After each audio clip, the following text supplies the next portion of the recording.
আল্লাহ তোমারে মাফ করে দিবেন। সুবহানাল্লাহ।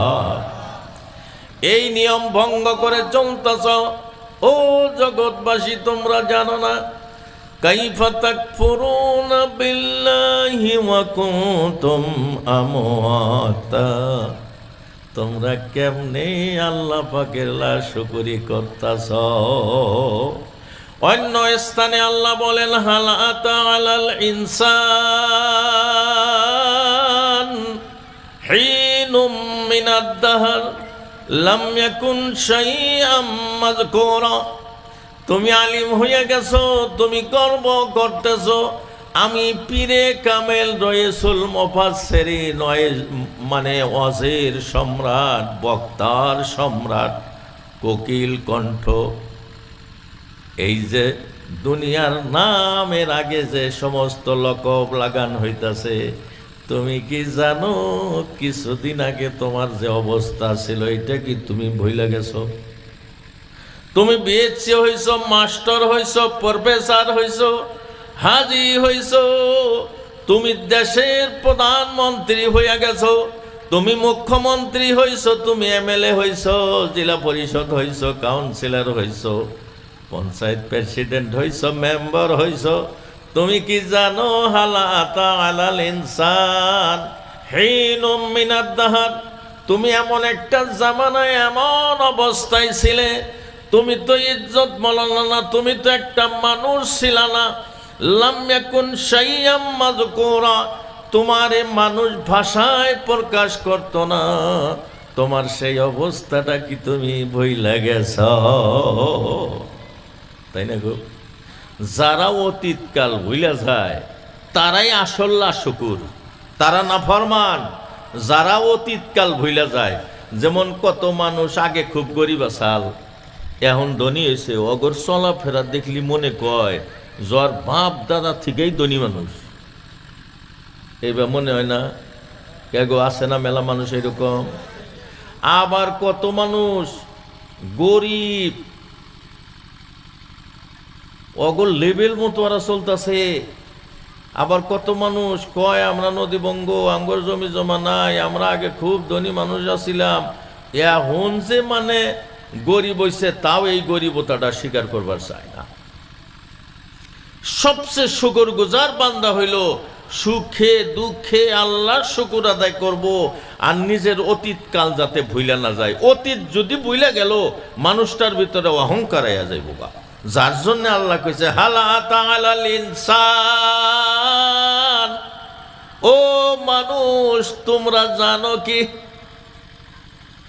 মিনাদ দাহরি লাম ইয়াকুন শাইআম মাযকুরা, এমন একটা জামানায় তুমি ছিলা তোমার মায়ে বাবার বক্ষ দেশে, তোমার বাবার পৃষ্ঠ দেশে এবং তোমার মায়ের বক্ষ দেশে এক ফোঁটা পানি, নাপাক পানি যে ছিলা, ওই সময় কেউ তোমারে ভাষায় প্রকাশ করত না।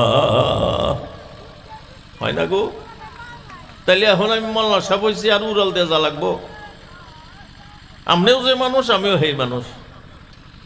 আপনার চেহারাটা যদি আমি এখলাসের সাথে দেখি, বলে আমার আল্লাহ কত সুন্দর করে বানাইছে, এক একজন মানুষ এক এক রকমের, আল্লাহর কি কুদরত, তাও আমার সগীরা গুনাহ মাফ হবো। আর আপনি যদি আলেমের দিকে চায় থাকেন, তাও সগীরা গুনাহ মাফ হবো। আমরা তো খালি জীবন বড়াই এক গাইয়া হলাম, বলে আলেম গোর চেহারার দিকে চায় থাকলে গুনাহ মাফ হয়। হ্যাঁ, এটাও ঠিক, কিন্তু আপনি গোর চেহারা কি কিছুই নাই? সবের চেহারাটা আল্লাহ পাকের কুদরতি হাত দিয়া বানাইছে। সুবহানাল্লাহ। যার জন্য সবের চেহারার একটা গুণ আছে, কোন চেহারার মিল নাই। দুর্গা পূজা আসতেছে, কত মূর্তি বানাইতেছে, সবের চেহারায় একই দেখা যায়। হয় না গো? তাই দেখা যায় না গো? আর আল্লাহ হাজারো করোড়ো মূর্তি বানাইছেন, একটা মূর্তির সাথে একটা মূর্তির মিল নাই। আমার বাপের সাথে যদি আপনার বাপের চেহারার মিল থাকলো, তাইলে না ওই ধুমের ঘাট বাজারে যা আপনার বাপে আমি না আব্বা ফিরে ডাকতাম। তাই না গো? কথা কন্যাকে ঘুমাইছেন, তাইলে না আপনার আব্বাকে আমি আব্বা কইতাম, কারণ আমার আব্বা আর আমার আব্বাকে একই দেখা যায়। আপনার আপনার বাপেক আর আমার বাবাক যদি একই দেখে যাইতো, আপনার মা আমার বাপের হাতে গেত গা, আমার মা আপনার বাপের হাতে গেত গা, তাইলে না গন্ডগোল বাইজা যাইতো গো, বাইজা যাইতো না গো। কথা কন্যাকে ঘুমাইছেন। মহান আল্লাহর কুদরত, চেহারা মহান আল্লাহ বানাইছেন। লাখো করোড়ো মানুষের মধ্যে আপনার বেটা যদি আব্বা কইছে, কোনো আব্বা তার ডাকে সাড়া দিব না, কারণ গলার টোন আপনার ছেলের আর আমার ছেলের এক টোন না। সুবহানাল্লাহ, আরো জোরে বলি সুবহানাল্লাহ। তাই মহান আল্লাহ বলছেন, কাইফা তাকফুরুনা বিল্লাহ, তোমরা মহান আল্লাহর নাশকরি কেমনে করে করো। কুনতুম আমওয়াতা, তোমরা না মৃত্যু ছিলা। আমরা মৃত্যু আসিলাম না গো, কোন অস্তিত্ব আসাল কি? ফাআহিয়াকুম, বান্দা তারপরে তোমার অবয়ব গঠন দিয়া দিলাম, তোমারে আমি জিন্দা করে দিলাম, এই পৃথিবীর সুখ সজ্জা সব দিয়া দিলাম, পৃথিবীতে রং তামসা সব দিয়া দিলাম, চন্দ্র সূর্য গ্রহ তারা নক্ষত্র গাছপালা তরুলতা সরাই চিরগতি, সাগর নগর বিল খাল পাহাড় পর্বত দিয়ে দিলাম। তোমরা এই সব দেখতেছো, দুনিয়ার সব রং তামাশা পায়া তোমরা না মাবুদ ভুইলা গেছ, তাই না গো? এক খড়ি কাটা সময় নাই বাবু, কি কই, এক খড়ি কাটা না, খড়ি কাটে পাহাড়ে পাহাড়ে খড়ি কাটে। তো হাতে একটা কুত্তা আছে, কুত্তার একটা স্বভাব আছে, কুত্তা জানোয়ারের মধ্যে সবচেয়ে ব্যস্ত জানোয়ার হইল কুত্তা। এক ভাই দুই ভাই আরতি দেখছেন কে? হ্যাঁ, কথা কন না কে? এক পাই দুই ভাই আরতি দেখছেন কুত্তা? ও যে সোম যাইব খোটা দর, মনে কয় স্কুলে যাইব, সাইন দেওয়ার টাইম নাই, দৌড়াইছে, মনে কয় কেটা মোর সাইনি, ও এত ব্যস্ত। তাও কিন্তু বেসরা পেশাবাইলি আস্তে করে এক জায়গায় খাড়া হবো, একটা বাস আছে, একটা মোটরসাইকেল খাড়া করে তুইছে, নাইবা গাড়ি একটা খাড়া করে তুইছে, এমন জায়গায় ও পেশাব করে যাতে আদম জাতের কোনো ডিস্টার্ব না হয়। কোন সুবহানাল্লাহ। শুধু অযোদশ রহমাতুল লিল আলামিন, শুধু অযোদশ রহমাতুল লিল আলামিন, মসজিদে ও শুধু হামারো এ জমিন। মুহাম্মদুর রাসূলুল্লাহ সাল্লাল্লাহু আলাইহি সাল্লামের উম্মতের সুবিধার্থে আল্লাহ সারা সমতল ভূমিকে আল্লাহ মসজিদে পরিণত করেছেন। সুবহানাল্লাহ।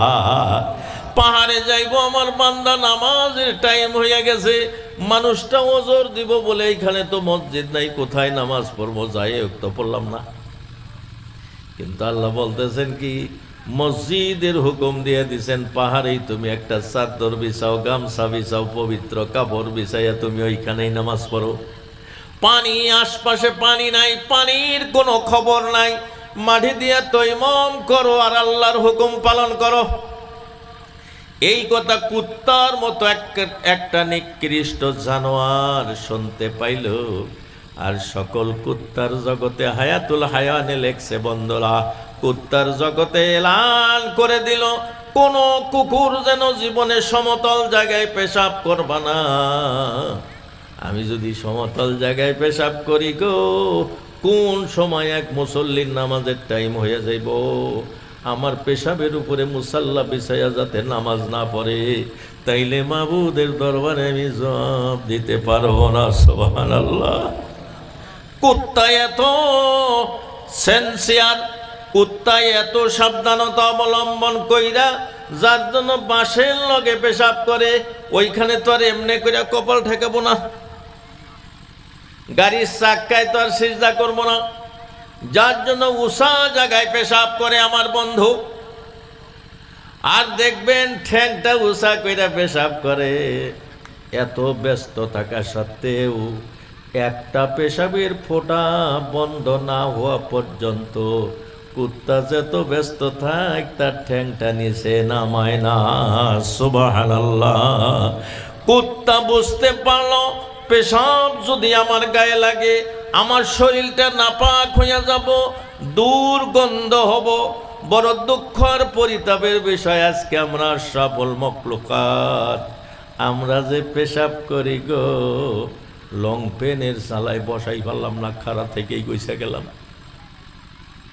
বেসরার তো দোষ নাই, দোষ দেওয়া যাবো না। এমন টাইট লং পেন পিন্ধিছে, ঠ্যাংটা তো বেহা করা লাগবো। বলে হুজুর কম ঠেলাই কি আর খাড়া থেকে মতি বেহা করা পারি না।